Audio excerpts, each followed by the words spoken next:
Good evening. This is Rudy Giuliani, and this is the Rudy Giuliani Show. Well, you know where we are on Mike's TV. I was with Mike this weekend. Boy, did we have well, first of all, it was a very serious event. So I don't know. It seems strange to say we had a wonderful time at a serious event. But I guess that's good, right? If you had a wonderful time at a serious event. The event was put on by the Gateway Pundit, and it was to honor people who stood up during the purges, which is what I guess we could come up with a lot of names for the Biden era, the Dark Ages, the end of democracy in America, the cessation of democracy in America, the interruption of democracy in America, whatever it was. But they had there well-known and then not well-known people who went through unfair, underline the word unfair and exaggerated from what I'm saying, because I'm not conveying at all. I mean, I'm not even conveying at all what they did to these people, some of the J6 people in particular. But in any event, they were there and they were being honored by the Gateway Pundit, which really was at the cutting edge of bringing all this out and didn't back down 1 inch, not 1 inch. The Gateway Pundit was, I felt, behind me 100%. And not just me, but my friends, Bannon and Stone and Papadopoulos and Carter Page and you name it. They had the thing figured out from the very beginning. And it was a wonderful event. And it wasn't just, everybody patting themselves on the back, a little of that, a little bit, just a little bit. But everyone turned themselves to practical discussions about how we go forward now that we haven't won the battle. The president has given us some very significant victories.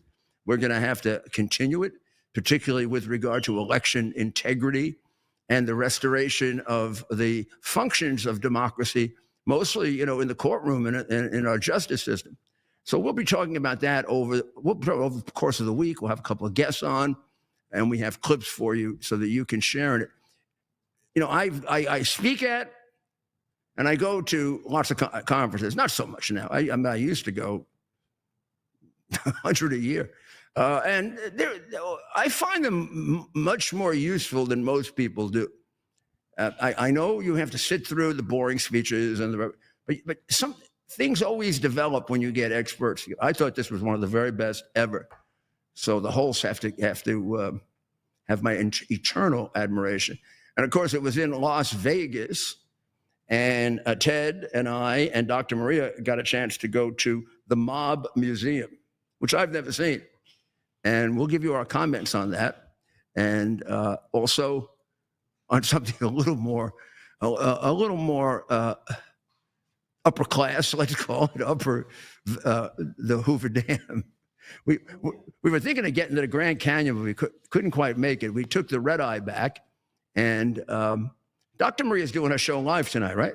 Oh, yeah. Okay. So at 9 o'clock, when you finish with me on X, go over and watch Dr. Maria. See how she looks after being on the red eye. Myself, Ted, and Dr. Maria were all on the red eye.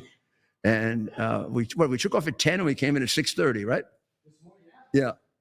It was good. She slept a bit. I didn't sleep one bit. I watched down the line the biography of the great singer. You know which great singer? Johnny Cash. And I have to tell you, kudos to Joaquin Phoenix and Reese Witherspoon. What a great job of playing those two characters. And how about Joaquin Phoenix and her? I think she did too, but certainly Phoenix sang for the great singer. Now, I am a very big critic of popular music. Not all of it. I like some of it immensely. But I'm very sensitive to the voice because I grew up with opera. Johnny Cash had one heck of a bass voice. God gave him a very deep voice, and boy, they didn't know how to use it. Like Sinatra had a beautiful, beautiful middle-level baritone, but was a student of Puccini, believe it or not, and understood melody. All these people are much better musicians, like Lady Gaga, who is not exactly, someone whose music I understand completely. But that woman is a genius with regard to music. I mean, she was when she was a kid. I knew her when she was a kid. A lot of these people, there's a reason for their success. And then every once in a while there isn't. Don't put them all together. Don't put them all together. Go. As the Godfather said, man, you should see this book I got. You guys you're going to love it. I use the Godfather expressions all the time. I now have the complete screenplay of Godfather 1 and 2 with annotations. It's like the Bible. I will not. I'm afraid God will get mad at me. I'm not going to put it on the same shelf with my Bibles. No. I have 4 or 5 Bibles because I like to look up the different way they're translated: the Jewish Bible, the Protestant Bible, the King James Version, the Douay-Rheims version, which is a Catholic version, the various ones.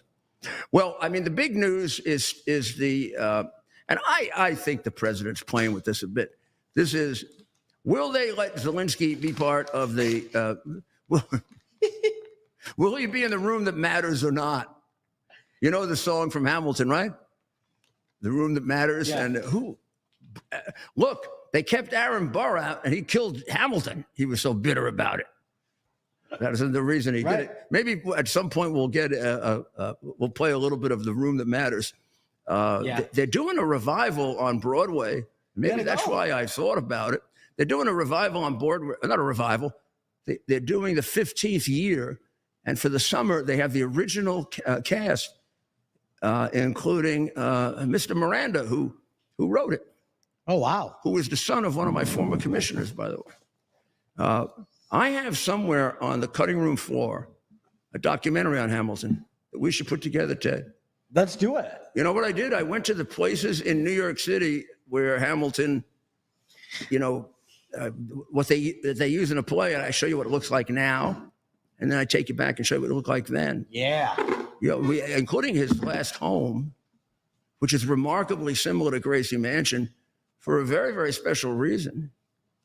He was a partner with Archibald Gracie, who was the man who built Gracie Mansion, in something known as the New York Post.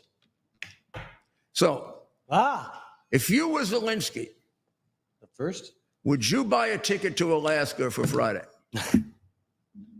But they got to be careful with their money. You know how we're careful. We like to. Mayor? Yeah. I think he's got to pay the extra to make it refundable. Yeah, we're probably putting a tariff on. All right, to be that. We're probably putting it. I mean, knowing Trump and knowing how I took your joke, didn't I? Trump is probably up the price, so you get a little more money out of him than we're getting. I'd get a refundable for sure. I'd insure. Sorry, man. I kind of took your joke there. What? I kind of took your joke there, right? I was saying that earlier. Is Zelensky going or not? And you said, well, he better get his flight refundable. You should have seen all the women around this guy this weekend. I couldn't even. I mean, Dr. Maria and I, we couldn't find him. Well, you too. He would get them to do stuff for him. Oh, I'm gonna add Dr. Maria as the other really good wingman. All of a sudden, I think Dr. Come on! I go to this conference. I'm with the mayor. Dr. I'm with Mayor Giuliani and Dr. Maria. Because all the women sort of, after she gave her speech, they all wanted to talk to her. Her speech was fabulous. Yes, it was fabulous. And we have and we'll play a little. We have some of that maybe the next show. But after that, all of the younger women, and this happens a lot from the time she was a CEO and a teacher, they kind of gravitate to her. So they gravitate to her, and we can't tell if they're gravitating to her or they're trying to meet Ted. A little. But then Ted walks away with them. So Ted is single, so stop all the gossiping and stuff like that. So is Zelensky going to be invited or allowed to come in or not? I mean, I began the red eye at 10 o'clock last night with a fairly strong either quote or leak out of the White House saying he wasn't. And then I woke up this morning.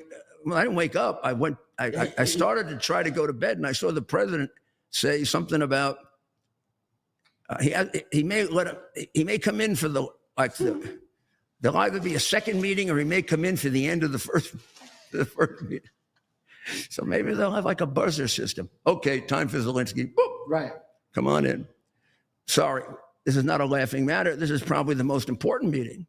But Alaska, of course. I was wondering, where are they going to do this meeting if they're going to do it in the U.S.? Alaska, obviously. Yeah, and That's a no-brainer. It's not even cold there right now. Actually, they're still in the big. They can be disoriented. It's still in the big long day period. I remember being in Alaska in June, heading toward July 4th, late June, and there I am at 11 o'clock at night, and it's still sunny out. And they tell you, "Oh, no problem. Just close your windows and close your blinds, and you're not gonna. It'll be okay." You cannot forget that I'm sorry, it's not the same thing. And I adjust to time zone changes very, very quickly. And this one was tough.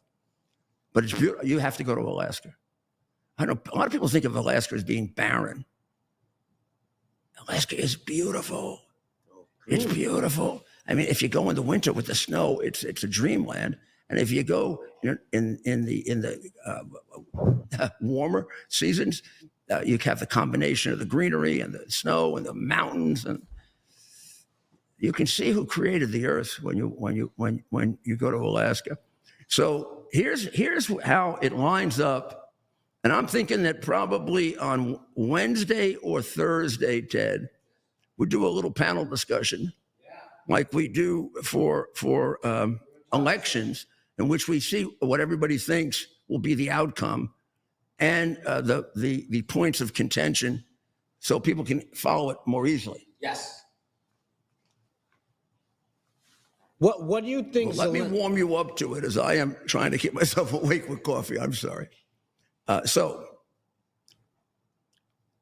here's the hard to figure out who blinks on this.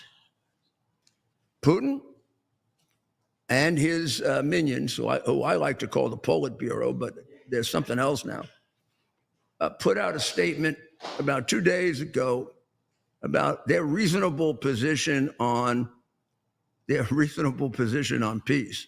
Their reasonable position on peace is that Russia get to keep all of the country it took away from Ukraine with an illegal invasion, that it also get about it's less than a third more in 3 of the provinces where they have not taken the entire province.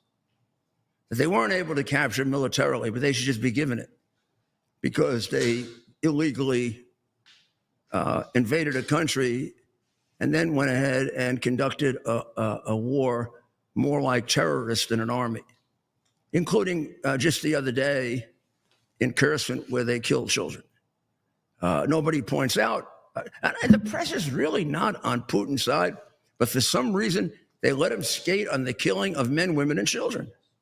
He's doing a 10-1 compared to Israel, and he's doing it purposely. I mean, there's no doubt when you see the buildings that he hits, you got to be a jackass not to realize that they're trying to frighten and cower the Ukrainian people into submission. So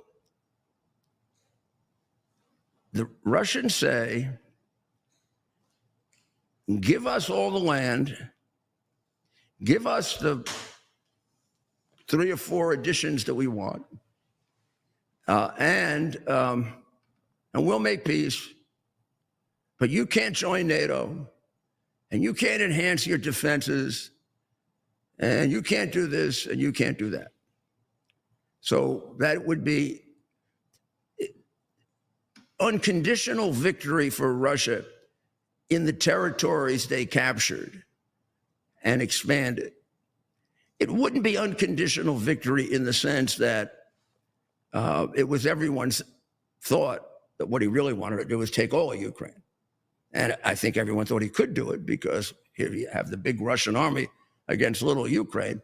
Well, we have to say Ukraine, for all the confusion, fought a gallant fight to save their homeland.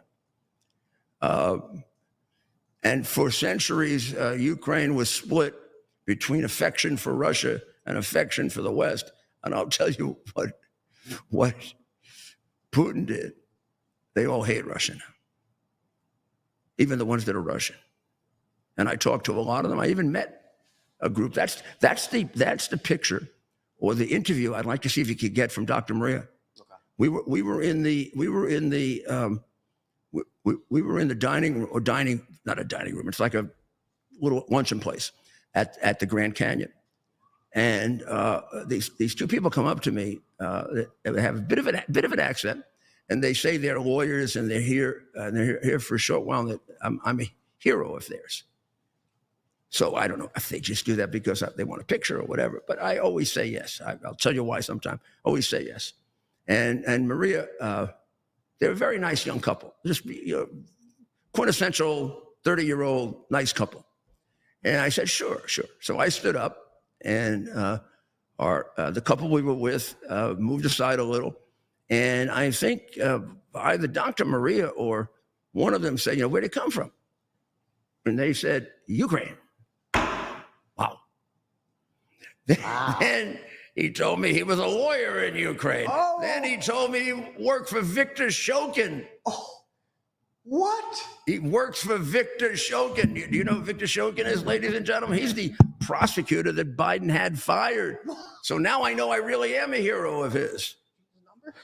Oh, yeah, we got everything. Oh, good. Okay, good. We got the whole thing. I missed the one thing. And he's willing to come on. And the thought haunted me all day and last night into today. This beautiful young couple are going back.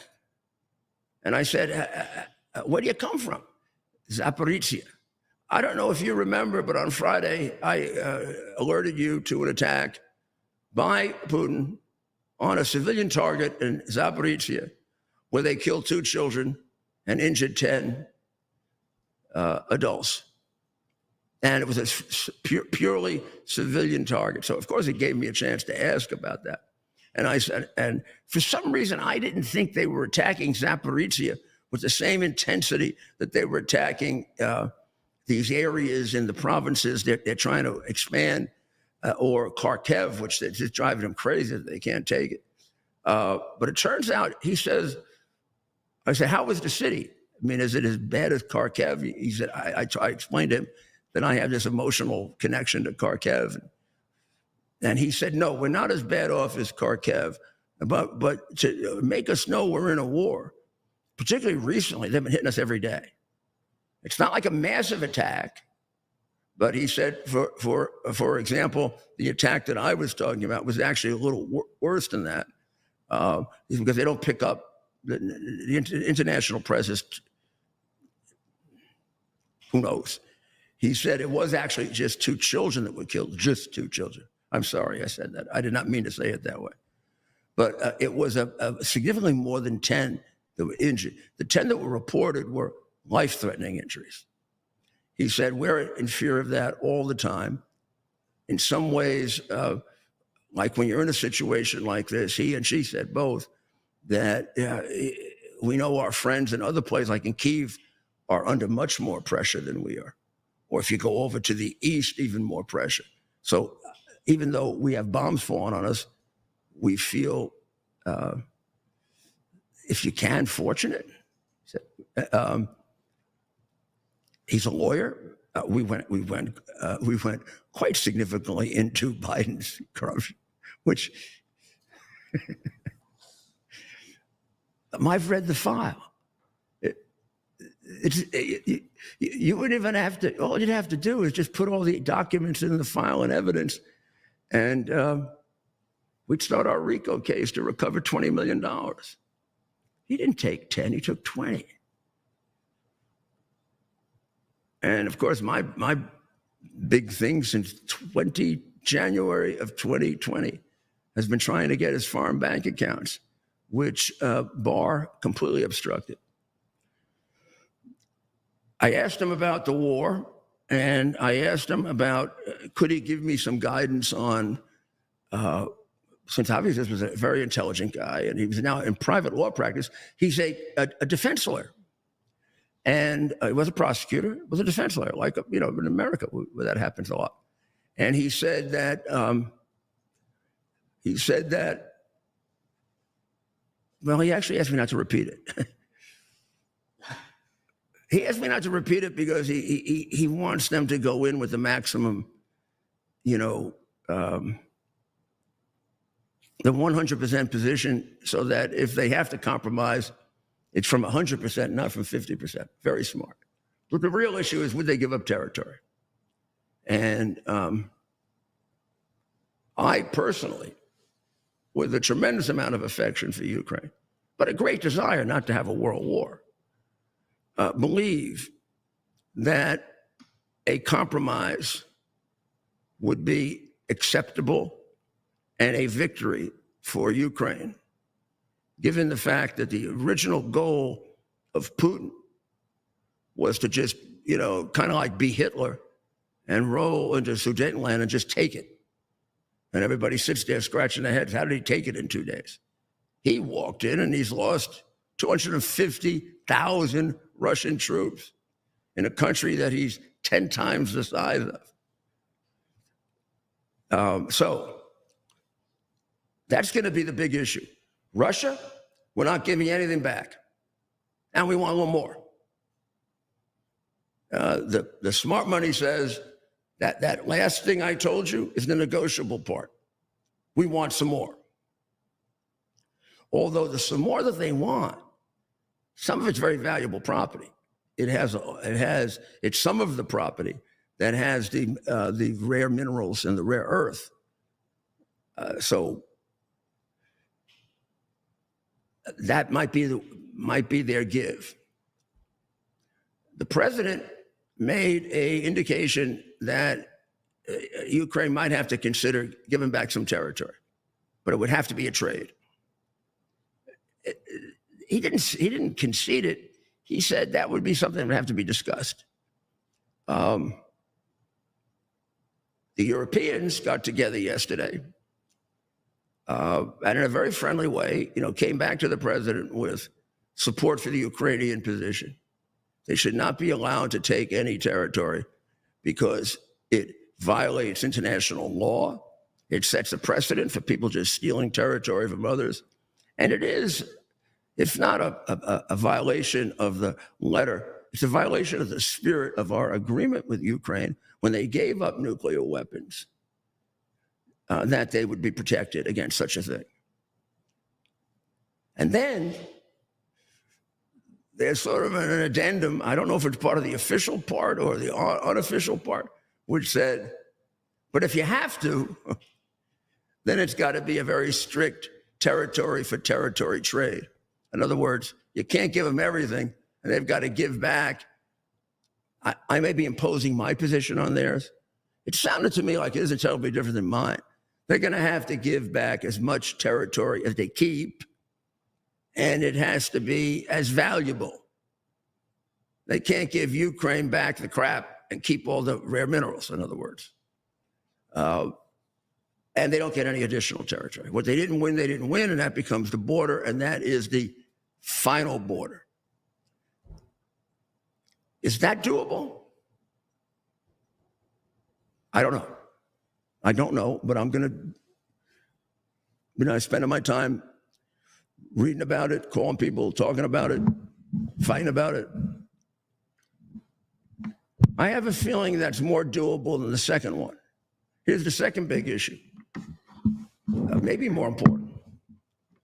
Ukraine needs to be defended.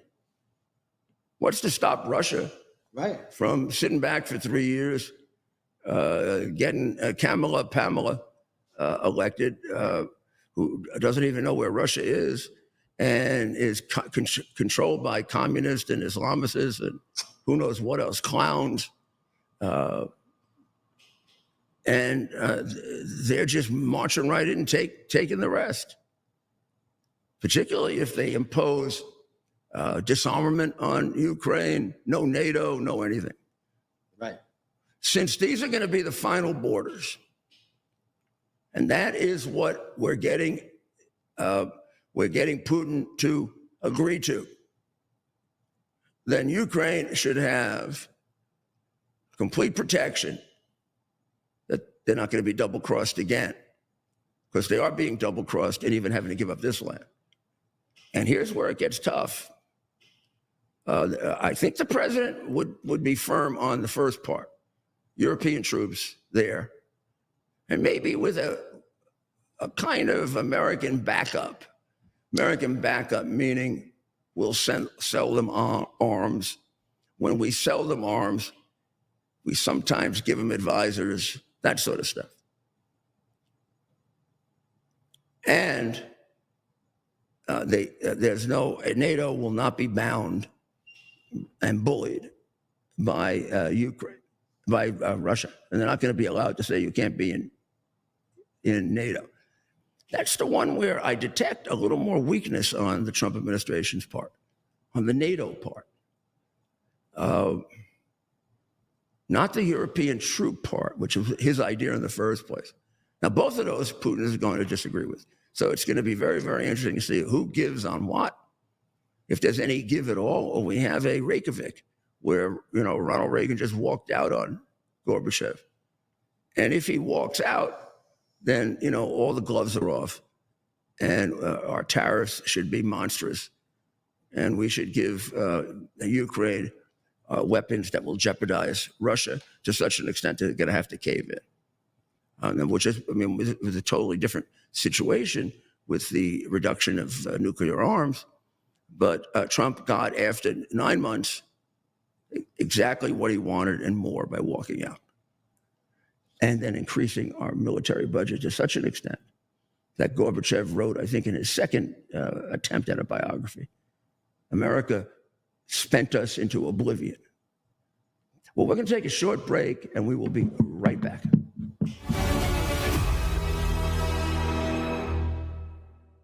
Whether it's being a weekend warrior or spending time with your family, feeling your best is the key to doing the things you love. That's why I'm excited to tell you about Nirvanta. It's a natural solution designed to help you stay active and live well naturally. Nirvanta is a topical blend of all natural essential oils like frankincense, myrrh, and a proprietary gold standard plant stock extract. It's perfect for your hands, feet, knees, back, or anywhere else that needs a little extra care. Use Nirvanta proactively as part of your daily maintenance routine, and you're guaranteed you're going to feel the difference. Simply massage Nirvanta in for at least 60 seconds, 2 to 3 times a day to get the best results. And if you're not completely satisfied, you get your money back. No questions asked. There's simply no risk and no reason not to try Nirvanta today. Right now, you get 15% off with code Lindell exclusively at NirvantaHealth.com. So stop reaching out for that medicine cabinet. Get Nirvanta instead and experience the difference. Go to NirvantaHealth.com. Use code Lindell to get 15% off today. Nirvanta Health. Live well naturally. Too many pharmacies and insurance companies are blocking the medications that actually work. That's why I recommend All Family Pharmacy. They give you access to treatments like ivermectin now, starting at just $2 a capsule. They also have methylene blue, hydroxychloroquine, and so much more. They're helping you stay prepared, and they've dropped their prices by 25%. Also use promo code Lindell10, you save even more. Go to allfamilypharmacy.com/Lindell. Use promo code Lindell10 and get the medicine you need. With everybody talking about making America healthy again, I thought today'd be a great day to talk to all my fellow patriots about the importance of making your homes healthy again. Well, we have proudly partnered with airwaterhealing.com and their revolutionary whole home air purification system. The V3 from Air Water Healing does 3,000 square feet of purification. It eliminates dust, mold, viruses, and odors. But here's the part I love. They require no filters to ever be changed and virtually no maintenance. Whether you suffer from asthma, allergies, seasonal bronchitis, or just want to protect your family from the flu or even greater threats, don't wait to get your V3 from airwaterhealing.com today. Use code Lindell for 20% off in savings and free shipping. That's promo code Lindell at airwaterhealing.com. The world's smartest investors aren't buying oil stocks. They're collecting mailbox money from oil royalties instead. I'm talking about passive income that shows up month after month, starting with as little as $25. You don't need to be wealthy or connected. You just need a regular brokerage account. So go to silkoilboom.com to learn how you could start collecting oil royalty checks. If you want to feel and look your best, you need to check out Pure Health Research. They have 45 premium health supplements that are designed to help you with everyday health goals. Whether it's boosting your energy or trimming belly fat, supporting healthy blood sugar, pumping your testosterone up, or even reducing swelling in your legs, Pure Health Research Supplement Store has you covered. Each formula is crafted with natural, non-GMO ingredients, backed by clinical research and manufactured right here in the USA. And here's the best part. Pure Health Research is offering you an exclusive 35% discount. Just go to purehealthresearch.com and use promo code Lindell at checkout. With their 365-day money-back guarantee, there's nothing to lose. So head over to purehealthresearch.com now, explore their 45 amazing supplements, and save 35% before this deal ends with promo code Lindell.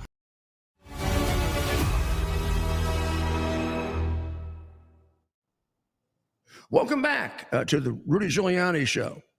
And as I was telling you, this is all going to be over territory and how it gets divided, subdivided, and the conditions it's going to be done.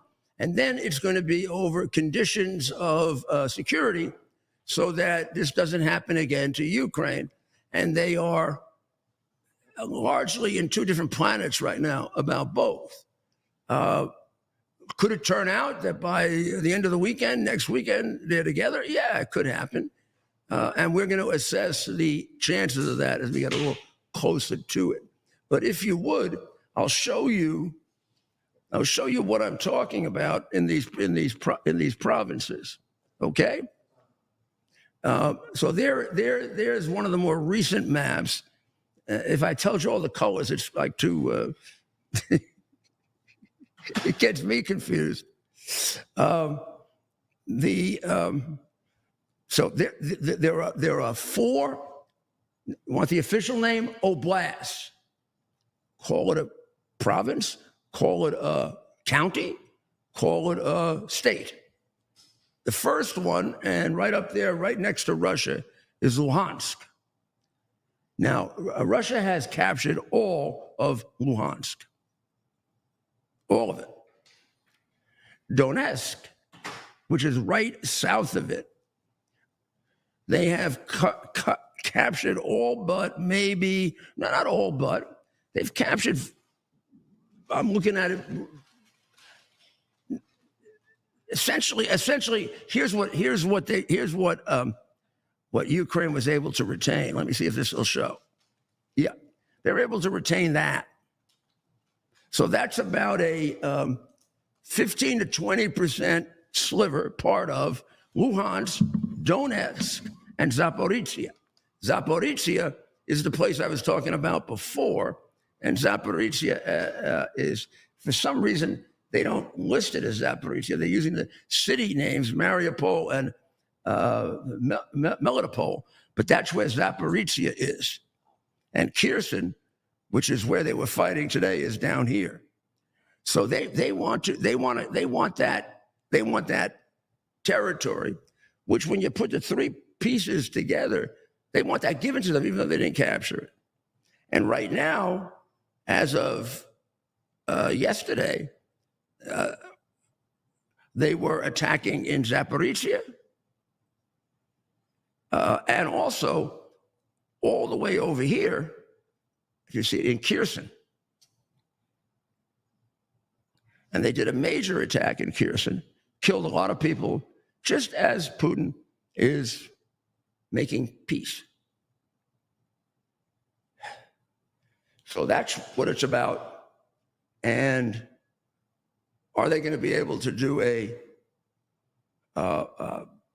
territory swapping deal for that red, all that what you see colored in red? And then, are they going to do a security agreement for the parts that are colored in part in blue and in part in, what would you say, khaki or tan or Yellow, gold, green, tan, green, gold, whatever. This part right here. Are they going to be able to do a deal there so that there are troops there and an expectation that over a period of time they'll become part of NATO? And they could be let into NATO and you could waive the rules. Right now, they really don't meet the requirements of NATO. And it would be good for them to meet the requirements of NATO. It'd be good for the people of Ukraine to do that, because it would mean getting the country out of the hands of the crooked oligarchs, who of course aren't as bad as Putin, but almost as bad. So that's that. I borrowed that. Who says that's that, Ted? Let's see if you can remember. And that's that. It wasn't. And that's the rest of the story. That's Paul Harvey, right? You know who that is? And that's that. Oh, it was a movie. No, it's the guy from the Newsmax show at 10. We like him so much. Oh, buddy, Chris Plant. Well, he doesn't know that he's my friend, Chris but he's Plant my friend. always said, and that's that. Yeah, and that's that. Every time he's beating usually he does that when he's beating the living daylights out of It's usually sacrificial left wing, sacrificial left wing defender.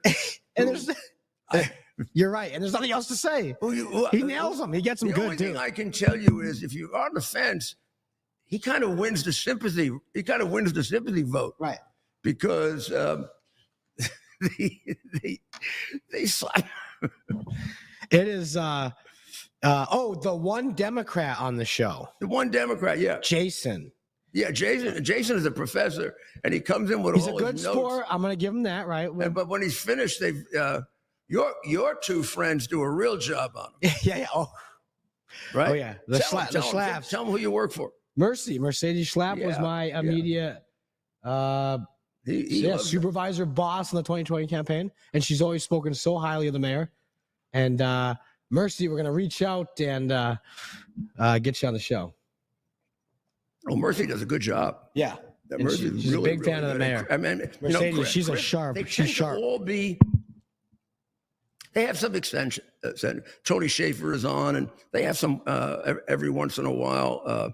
Gordon is on, and so they have some. You have not been on. Well, I was on once when we were in Washington. I feel like you did go there a long time ago when they first started. Yeah, you have to be there live in Washington. So we really don't. But we did do it once, and I enjoyed it. So now let's go to Israel. I mean, it's amazing when you think about it. The president. So Bibi has now worked out a plan for the occupation of Gaza on a transition basis. And to explain it to you, in a minute, we'll go back to the maps as we have to, because it is about maps. And think of his problem, right? They want a ceasefire. They want an end to the war. Have they cleaned up all of Hamas? No. Have they effectively rendered Hamas a mere pittance of what it used to be? 100%, absolutely. And they're continuing to do it while nobody's looking to Hezbollah and the Houthis. When nobody asks, they're just bombing the hell out of the people who want to kill them and us. Thank you, Bibi, by the way. So if they're going to rush him into having to make peace, which means he can't reach the goal that he believes he has to reach to protect his people, which is to drive out of their border areas people who have a blood oath to destroy his people, the Jewish people. So he has said, and this is after so many opportunities for Egypt to come in, or Jordan, or some combination of them, or even, I don't know if we ever thought of that. If we ever thought of I think we want to direct a modernization of Gaza, but I don't think America wants to occupy Gaza. What we do want to do is help to guide them into becoming a great country, because there's a wonderful position there. And that one time, way back in the old days, there used to be just this was a wonderful place, that whole area, when the Philistines had it. So Bibi has laid out 5 principles for peace. Hamas disarmed. Number 2, all hostages freed. Number 3, Gaza demilitarized. Number 4, I can't see that quite. Can you read that, Ted? The 4th one, so I get it absolutely right. Israeli overriding security control. Israeli security, but number 5, a non-Israel civilian control. Peaceful civil administration. And that could be an Arab country or a group of Arab countries or whatever. So that it isn't like Israel on the streets policing Gaza, but Israel would have overall control during the transition period to make sure that they don't go back to being terrorists. Now, that's in the interest of Israel. That's in the interest of the next group of people that the Palestinians and the Gazans want to kill. Remember, all Palestinians are taught to kill the Jews and to kill us. Not just Hamas people in the schools that are being taught that. It's both, which is why overwhelming percentage of Palestinians agree with what Hamas did on October 7th. So the final principle is outside civilian administration of Hamas. And he has said in the past, like an Arab country or a group of them taking responsibility for that. Now, that would really be good, because part of this, believe it or not, is to get the Arab people to be nicer to the Palestinians. They won't take them in Jordan. They won't take them in Egypt. They really don't. They just want to use them, as pawns in Iran. They look down on them in Iran. So that's what's going to be involved there. And I think we're getting there. I have a stronger,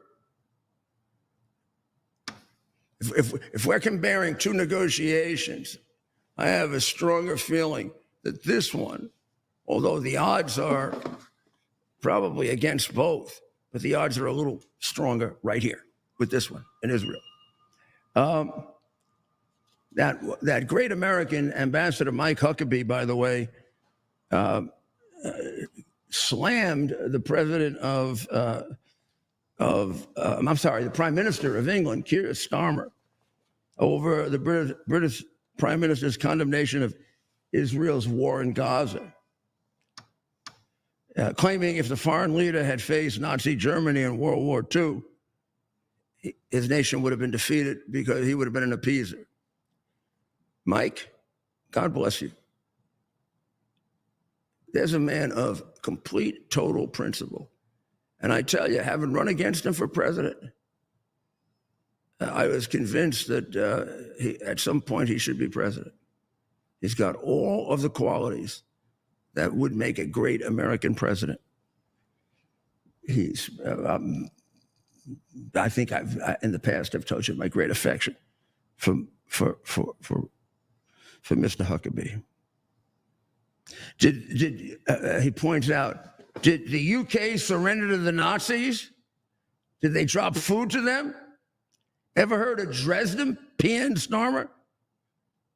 That wasn't food you were dropping, and you weren't giving them any warnings either, like Israel does. If you had been PM, then England would now be speaking German.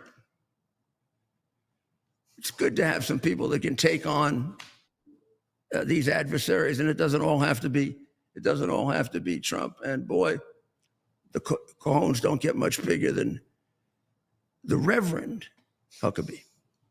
Oh yeah. You and the governor are very close. So we did our show there. Those longtime viewers of America's Mayor Live know that we did I filled in for the mayor. The mayor was doing a show with the governor, and I filled in for you on America's Mayor Live from the governor's office. We went down. He wasn't governor at the time. Went down to his studio. Spent a couple of days. Yep. But I became close to Mike in 2007, 2008 when we debated each other 11 times. And we grew to really respect each other, although our political views were somewhat different. Particularly at that time, he hasn't changed much, I have. I was probably more your typical moderate New York Republican with a very heavy emphasis on conservative with regard to foreign policy, particularly communism and crime, because of my role as a prosecutor. And over time, I have become, I don't know if you can be more conservative than I am. It's a process of, maybe I was a late bloomer, but we're all watching the process of Churchill, which is, if you're not a liberal when you're 20, you have no heart. And if you're not a conservative when you're 40, you have no brain. Love that. And I don't even know about that 20 thing, by the way. Winston, I hate to disagree with you, Winston, but do you think that Winston Churchill looks like a bulldog? In like no, but I don't mean that, but not a negative way. No. My goodness, the ultimate bulldog. Last night when you and I went into the airplane separate ways, right? Yeah. So when I was the place that I went, we got into a very crowded elevator, and Maria thought it was a little tiny blue-nosed pit bull, a puppy pit bull, and she said, by the way, she loves pit bulls. She has one, and he's wonderful. But the lady corrected her and said, no, that was a English, kind of like a boxer. You know, they have that little smashed in face, but they're so cute. And I looked at him, and I'm saying to myself, put a cigar in that guy's mouth. It looks just like Winston. Just put a cigar in that dog's mouth. It looks like Winston. And by the way, you can see how puppy was 8 months old. You see how smart he was. Wow. So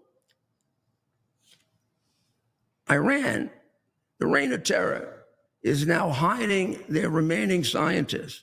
Now, I don't know if this is accurate, and I have no idea why they would put out the actual number of scientists they have left. It just becomes like a checkoff for Mossad, right?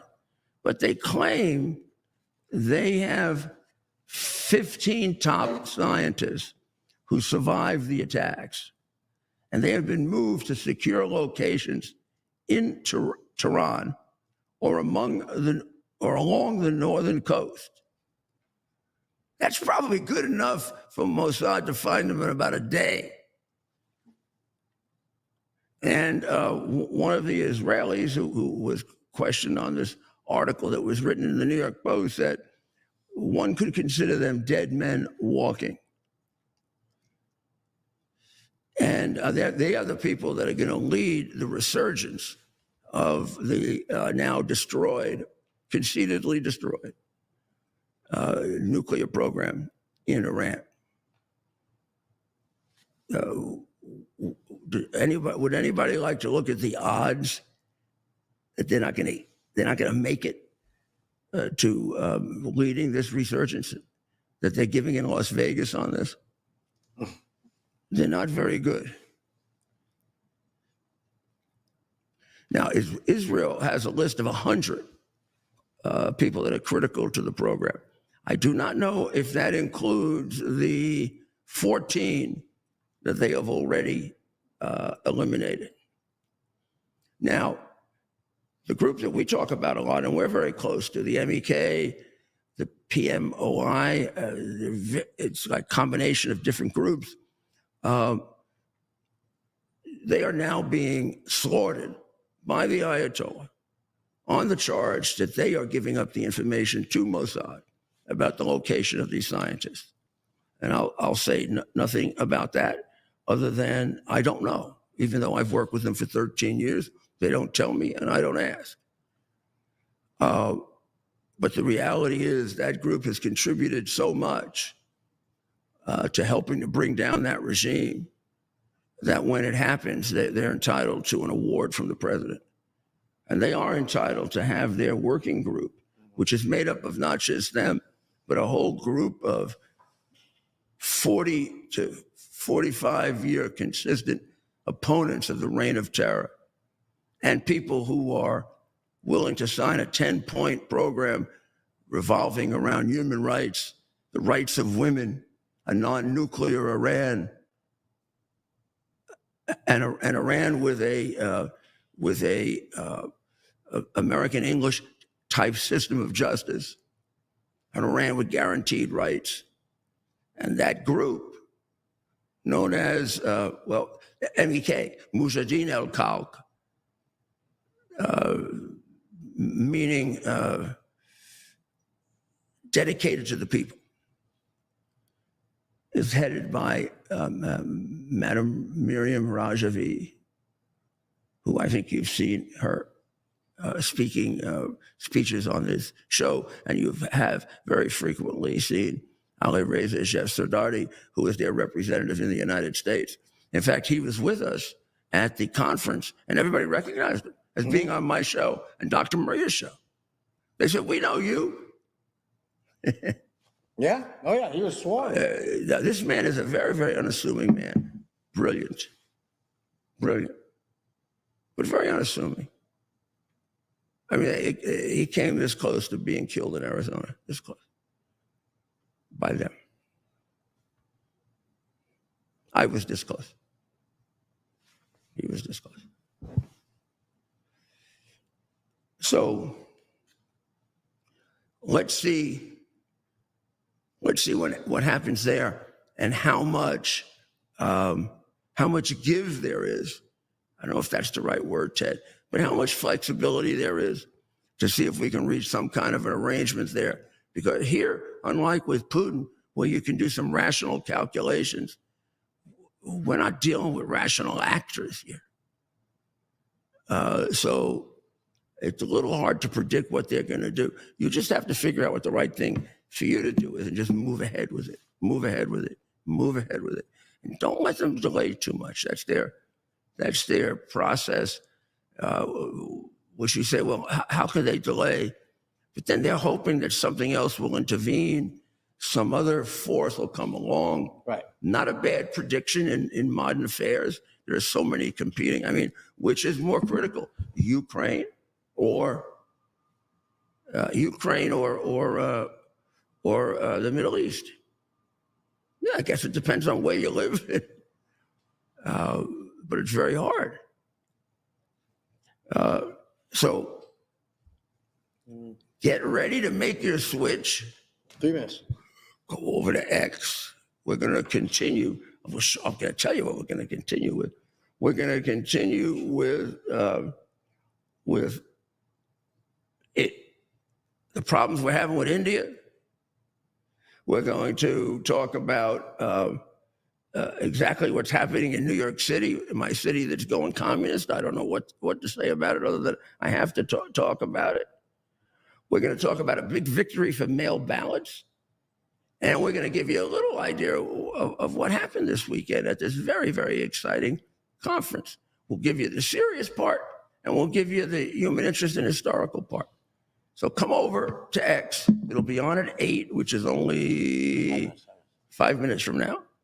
And then after at 9, whether we finish exactly at 9 or not, you go over and see Dr. Maria. Or if you want to wait, we'll get off with it enough time so that you can get a good sense of Dr. Maria. Then I'm anxious to see how she's doing after an all-nighter. Well, please, I told the people in Ukraine, the people that we met in Ukraine, and we'll show you their pictures if we can get them from Dr. Maria, who might be off by now. I'll show you their pictures on America's Mayor Live. But we told them every night, almost from the beginning of this, we've asked all of my people, which I consider you to be my people, I hope I'm not being presumptuous, to pray for the people of Ukraine, and I hope it's doing some good. I also asked them to pray for the Jewish people and for the people of Israel. And I asked them to pray for the Iranians who are being held as slaves by the reign of terror. And of course, I asked them to pray for all the people that are in harm's way because of all these ridiculous conditions in the world, and to pray for America.